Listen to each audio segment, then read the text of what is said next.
question hyper pertinente. Moi, je suis pas du tout une spécialiste de la prévention, donc j'ai vraiment pas du tout les outils pour vous répondre. Je sais que c'est complexe. Alors, il y a quelques années maintenant, quand je faisais mes études postdoctorales au Québec, j'avais eu une expérience vraiment assez géniale avec le secrétariat à la jeunesse du Québec, où justement l'idée c'était de collaborer avec des jeunes youtubeurs et youtubeuses autour de messages de prévention, et ça avait franchement assez bien marché. On avait fait toute une semaine, enfin on avait engagé des jeunes pour faire des vidéos, mais c'est vraiment, enfin moi je pense que ça implique justement une collaboration aussi entre des jeunes et voilà, et des associations, des institutions, des organisations, parce que ce que j'ai parfois vu aussi, c'était des tentatives de faire des vidéos un peu yes et en fait voilà, donc il y a forcément cette frontière un peu culturelle qu'il faut. Donc moi ce que j'aurais envie de dire, c'est ce que j'ai pu expérimenter, mais très très très modestement, c'est la collaboration avec des jeunes, et notamment avec des jeunes qui font de la création de contenu. Ça ne veut pas dire des influenceurs, influenceuses, forcément, hein, ça peut être même des gens, mais il y en a plein en fait, rien qu'en Suisse romande, des jeunes qui font des contenus. Donc ce serait d'imaginer des collaborations avec des jeunes qui font déjà de la création de contenu. Voilà, une piste. Et puis sinon, il y a quand même l'association Ciao qui est assez active quand même dans tout ce qui est pratique numérique des jeunes, et puis ça fait longtemps qu'ils travaillent. Donc ça, c'est typiquement, je trouve que c'est vraiment hyper pertinent ce qu'ils font, mais évidemment, ce serait amené à être développé. Je vous rejoins, je pense que vraiment, il faudrait être là où les jeunes sont. Et puis, voilà, je sais que par exemple, pour les TSHM, des fois c'est un peu compliqué de savoir jusqu'où je suis disponible ou pas, jusqu'où, parce que des fois les jeunes, c'est par les outils numériques que ça passe, mais après il y a la question aussi de l'implication du professionnel, donc c'est éminemment complexe. Voilà, mais je pense que oui, en tout cas, moi j'encouragerais toute initiative qui visera à développer ça. Merci.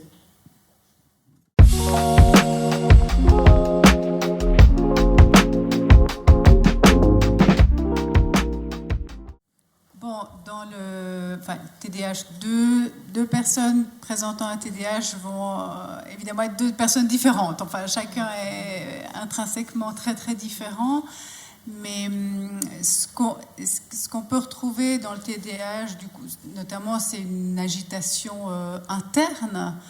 Voilà, il y a une agitation interne. L'agitation interne, si on ne la, je fais un petit peu des raccourcis comme ça, mais si on ne la comprend pas, elle peut être déstabilisante, elle peut être associée à la notion de perte de contrôle, du coup de perte de confiance en soi. Enfin, il peut y avoir une cascade de conséquences avec le TDAH, pas chez tous les jeunes présentant un TDAH, mais chez certains.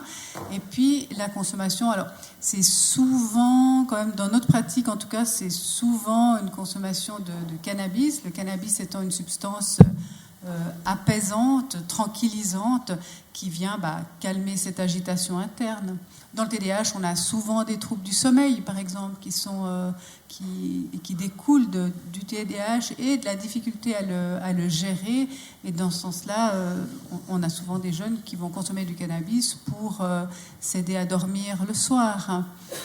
Ce qui ne va pas aider par rapport au TDAH, ça va peut-être aider à dormir. Mais voilà, après, on a des effets qui vont être néfastes du TDAH sur la motivation, et la motivation étant déjà un problème, quelque chose de problématique dans le TDAH. Voilà, c'est un des exemples. En général, c'est vraiment la question de l'apaisement qui est recherchée à travers les substances.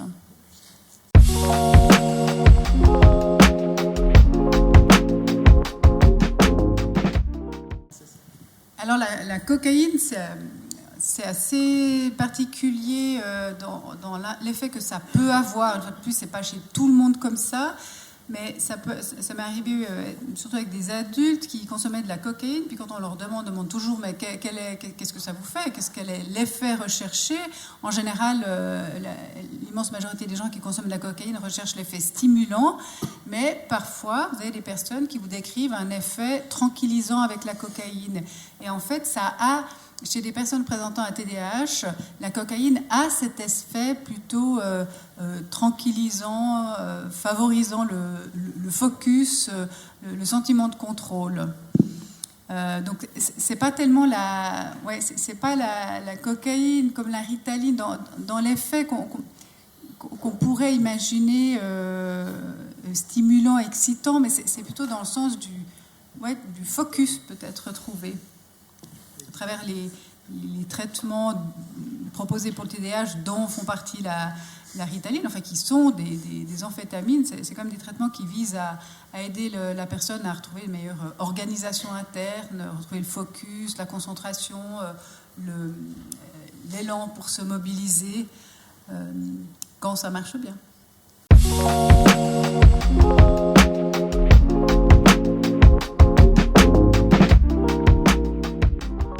Oui, alors voilà, vous avez répondu, effectivement. Moi, je travaille beaucoup sur ce qui est de l'ordre du quotidien, du routinier, de la norme, au sens aussi des conventions justement partagées, et qu'en fait, comme vous l'avez dit, c'est-à-dire que ça va être la même chose dans d'autres espaces présentiels que sont l'école, par exemple. Enfin, il y a des jeunes qui vont avoir des comportements adaptés au contexte et qui vont respecter un certain nombre de conventions, qu'elles soient les conventions des adultes ou les conventions entre pairs. Et puis, voilà, c'est pareil dans les espaces numériques, avec évidemment des conséquences qui peuvent être un peu différentes, puisqu'on voit qu'il y a cette possibilité de capturer, de partager, et que dans ces espaces structurés, comme dans tout espace structuré, il y a ceux qui vont sortir des clous, sortir des rails et qui demandent un accompagnement spécifique. Mais effectivement, moi je travaille beaucoup sur ce qui est de l'ordre, quelque part, du normal, justement. Et puis ça aide aussi, moi mon but aussi aujourd'hui, c'est de vous montrer ce qui est de l'ordre de la norme pour que vous puissiez saisir mieux ce qui est de l'ordre, justement, de, quelque part, d'une forme de déviance par rapport à la norme, pour reprendre Becker, voilà.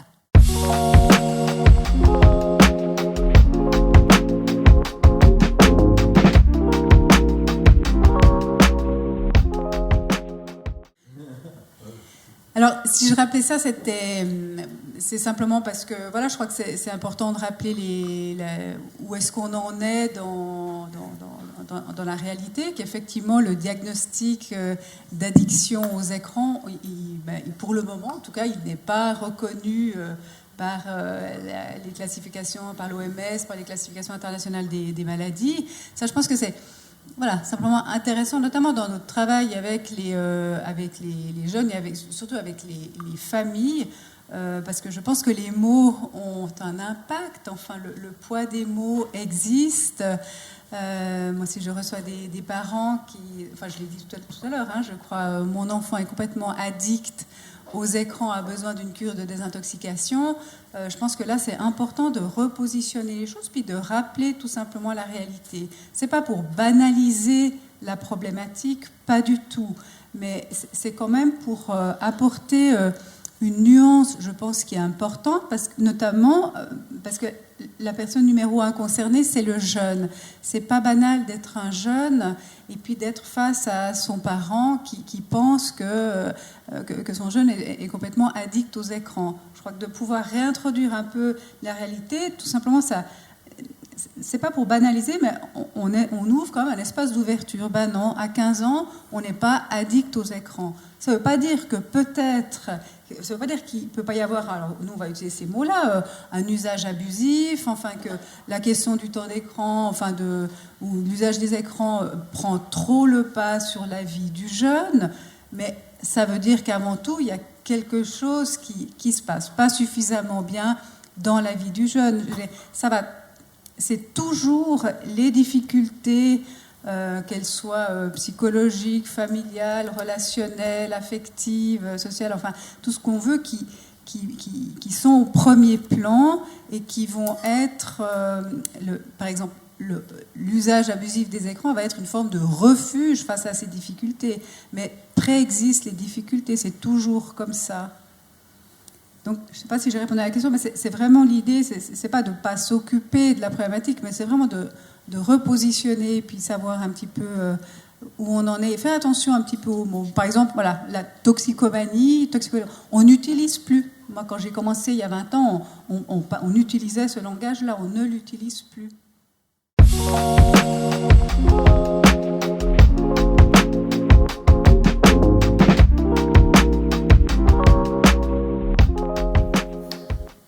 effectivement, ça fait partie, je dirais, de notre actualité en mouvement, dans nos évaluations, de plus en plus. Enfin, notre équipe est, je dirais, en train d'évoluer avec ça, et on est en train de penser vraiment à systématiser alors non pas l'évaluation, parce que c'est des évaluations qui sont quand même lourdes, mais il y a un petit test de dépistage ou dans notre évaluation clinique de s'intéresser effectivement, de se questionner par rapport à un possible TDAH. Donc effectivement, voilà, de plus en plus, ça fait partie du quotidien dont on parle. Voilà, parce qu'effectivement, ces jeunes sont plus à risque de maintenir, quand ils arrivent chez nous, c'est qu'ils consomment déjà, donc, mais de maintenir leur consommation pour faire face à ce TDAH.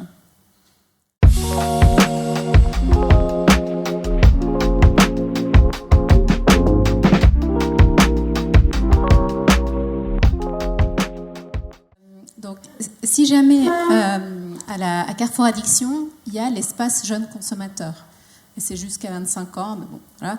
Et puis ils peuvent venir et parler de n'importe quel sujet lié à la consommation. C'est gratuit, c'est anonyme, c'est vraiment à bas seuil, donc on fixe juste un rendez-vous, ils viennent et ils peuvent même venir accompagner s'ils ont besoin d'un interprète ou quelqu'un qui travaille ou qui les encadre.